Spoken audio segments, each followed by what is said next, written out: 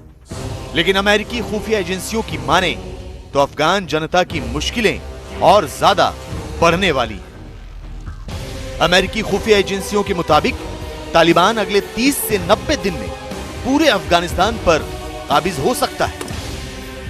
हालांकि अभी भी अफगानिस्तान के 400 इलाकों में जबरदस्त जंग चल रही है, लेकिन कयास ये लगाए जा रहे हैं कि इस जंग में भी तालिबान ही बढ़त लेगा। काबुल एक बहुत बड़ी आबादी है, बहुत बड़ा टाउन है, बहुत बड़ी सिटी है और उसको अभी जो उसको प्रोटेक्ट कर रहे हैं, डिफेंड कर रहे हैं वो अफगानी स्पेशल फोर्सेस हैं, उनकी मदद से उनको डिफेंड किया जा रहा है। तो ये सारी अफवाहें हैं कि ये अफगानी की गवर्नमेंट के ऊपर प्रेशर डालने के लिए कि किसी तरह से उनके ऊपर प्रेशर डले और वो जल्दी से जल्दी हथियार डाल दें।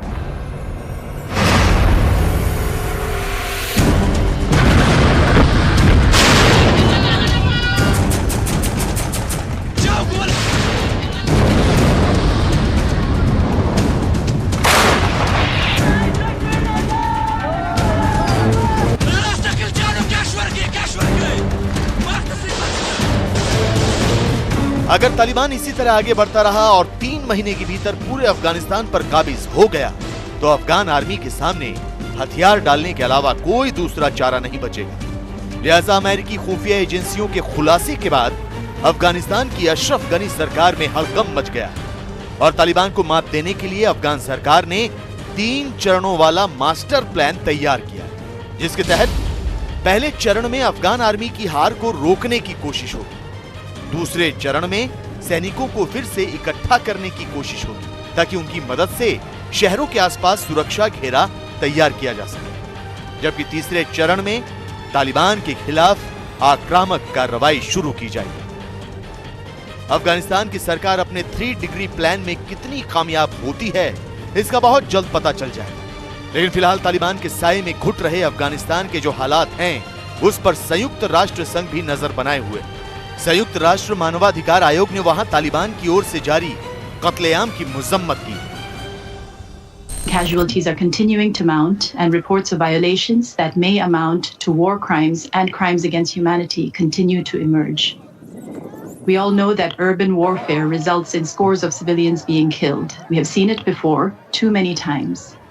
In Afghanistan, since the 9th of July, in 4 cities alone, and these are Lashkargah, Kandahar, Herat, and Kunduz, at least 183 civilians have been killed, and 1,181 have been injured, including children.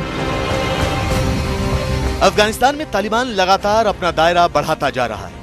वो देश के बड़े और अहम प्रांतों की राजधानियों पर काबिज होता जा रहा है। अब तालिबान ने अफगानिस्तान के गजनी शहर पर भी कब्जा कर लिया है। तालिबान की ये पकड़ इसलिए भी चिंता बढ़ा रही है क्योंकि वो देश की राजधानी काबुल के बेहद करीब पहुंच चुका है।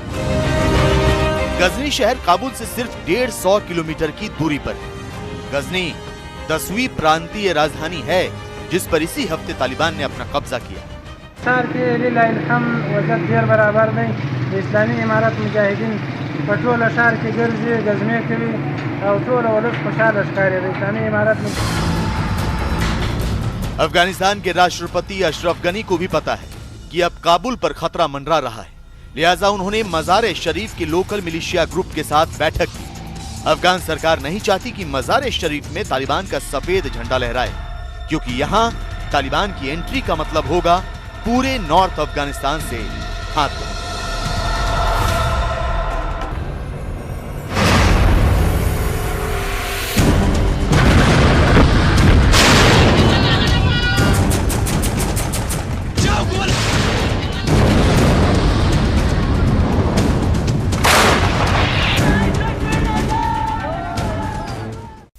स्पेशल रिपोर्ट में आज के लिए इतना ही। दीजिए इजाजत, नमस्कार।